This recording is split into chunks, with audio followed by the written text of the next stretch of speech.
So what advice do I have for college graduates? Certainly, I'd invite you to apply for a job at SolarCity or Tesla or SpaceX. And if not, then if that doesn't work for whatever reason, then apply to jobs at other companies in that arena, or try starting a company. If you study engineering and you figure out how to design new things, then it's relatively easy to start a company. You just need to get a few like-minded people with you. Although I have to say that the space business is quite hard to start a company in the space business because it's such a capital-intensive business. So it may be better to do something in solar power, or if you're going to do it in cars, do it as kind of a component supplier for cars or something like that. Musk has college degrees in business and physics, but SpaceX is his first venture in aerospace. How did you get the expertise to be the chief technology officer of a rocket ship company? I do have a physics background. That's helpful as a foundation. And then I read a lot of books and talked to a lot of smart people. Don't just follow the trend. You may have heard me say that it's good to think in terms of the physics approach, or first principles, which is, rather than reasoning by analogy, you boil things down to the most fundamental truths you can imagine, and you reason up from there. And this is a good way to figure out if something really makes sense, or if it's just what everybody else is doing. It's hard to think that way. You can't think that way about everything. It takes a lot of effort. But if you're trying to do something new, it's the best way to think. And that framework was developed by physicists to figure out counterintuitive things like quantum mechanics. So it's really a powerful method. And I want to know, what is the one thing that has surprised you about your life? Well, I'm surprised by the whole thing, honestly. I certainly didn't expect for any of these things to happen, honestly. Yeah. I just, I knew I wanted to be involved in technology. In fact, the only reason I started a company back in '95, an internet company, was because I couldn't get it. There were only a few internet companies, and I couldn't get a job at any of them. So I tried to get a job at Netscape, and sent my resume in and tried hanging out in the lobby, but I was too shy to talk to anyone.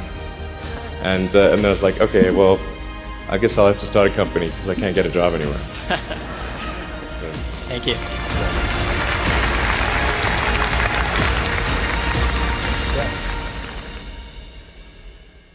I wouldn't say I'm fearless.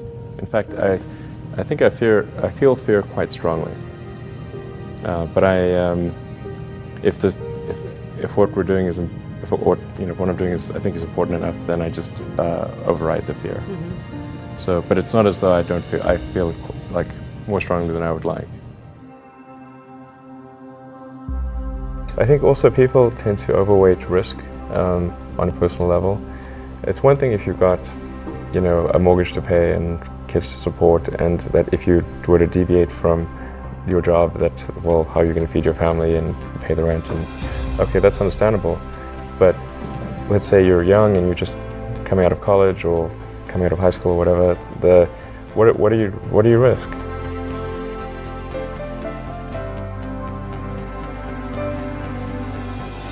You're not going to starve.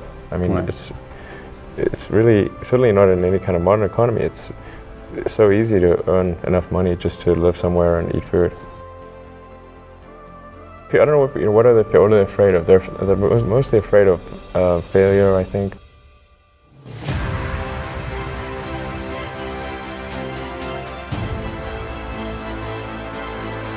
People should be less risk averse when there's not much at risk.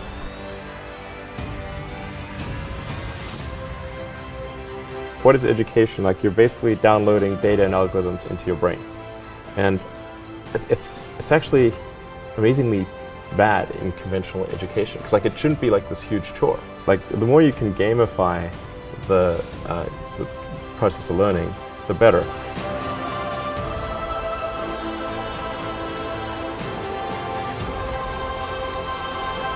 I was at sort of a slight existential crisis because I was trying to figure out what does it all mean? Like, what's the purpose of things? And I came to the conclusion that if we can advance the knowledge of the world, if we can do things that expand the scope and scale of consciousness, then we're better able to ask the right questions and become more enlightened, and that's really the only way forward. What drives you? What is it that when you wake up in the morning, do you see a problem and you want to solve it?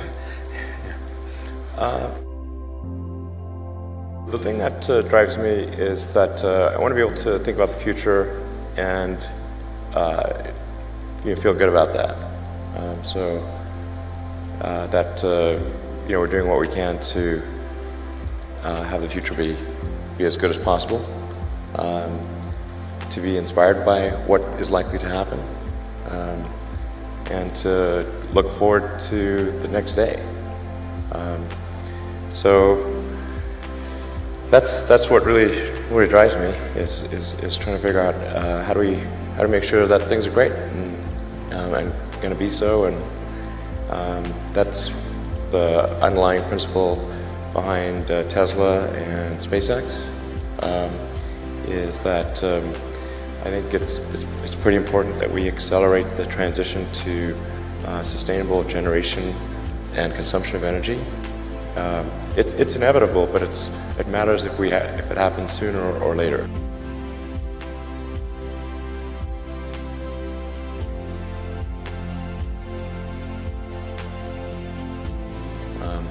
And then SpaceX is about helping make life multiplanetary, and doing what we can to continue the dream of Apollo, and ultimately make a contribution to life becoming multiplanetary. Well, let's talk a little more about that. I think everyone is very interested in that when you say making life multiplanetary. Yeah, that's exciting. It is exciting. So what's your vision there? I think, particularly for Americans, like you think about America is a nation of explorers. People came here from other parts of the world that, chose to give up the known in favor of the unknown. So I think exploration, I think the United States is a distillation of the human spirit of exploration. So that's why it appeals to Americans so much. You can see this when, say, there was a shuttle tragedy and 7 people died, and that's terrible, but a lot of people die all the time. But why do we care so much? Because it was the dream of exploration that was dying along with those people. That's why. I thought both Tesla and SpaceX would fail at the beginning. You saw it? Yeah, sure. Really? Of course. But nevertheless, you put all your money in that. I expected to lose it. Well, technically, what I thought was, well, I'll take half the money from PayPal, and if I lose half of it, that's okay. But then, of course, the companies encounter difficulties and then have a choice of either let the company die or put all the money into the companies. And so I really didn't want the companies to die, so I put all the money in the companies. Yeah. And then I had to borrow money from friends to pay living expenses. Yes. Just looking just for evidence of exceptional ability. And if there's a track record of exceptional achievement, then it's likely that will continue into the future. Mm-hmm.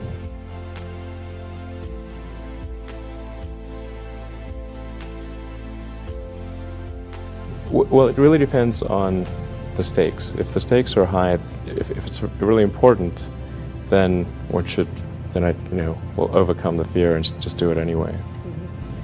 Mm-hmm. But essentially, I just drive overrides fear, but I feel the fear. It's kind of annoying. I wish I didn't. Okay. I wish I felt it less. Uh-huh.